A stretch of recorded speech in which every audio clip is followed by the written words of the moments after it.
I was 12 years old when I was first diagnosed. I was 4 years old when I was diagnosed. When I was diagnosed, I was 15 years old. I was 4 years old when I was diagnosed. My mom was in the hospital when I was diagnosed. She was like sick. So she was like, we have to test her blood sugar. And once she did, she was like, you're gonna be diagnosed. It just happened so quick that really, by the time I knew it, I was sitting in the hospital bed and they told me I had diabetes. I just remember like things were gonna be different.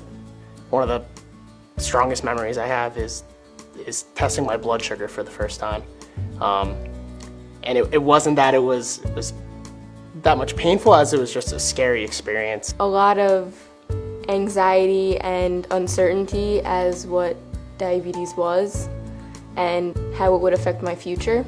10 hours ago, I was living a completely normal life. It was definitely a lot to handle, especially at such a young age.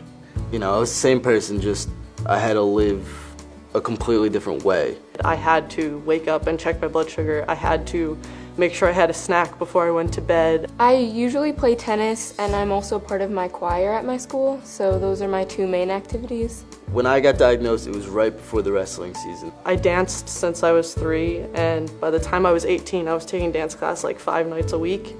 2 months after I got diagnosed, I was back out there.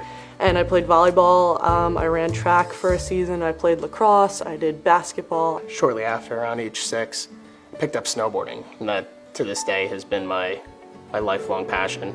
I didn't want to throw it all away just because I got diagnosed. I wanted to keep, just use this and prove that I was stronger than just giving up. Hands down, my biggest supporter has always been my parents. My mom and dad have both been huge supporters. She's definitely my biggest supporter. She's my #1 fan. She's always there for me. She's always nagging me to check my blood sugar, and even though I'm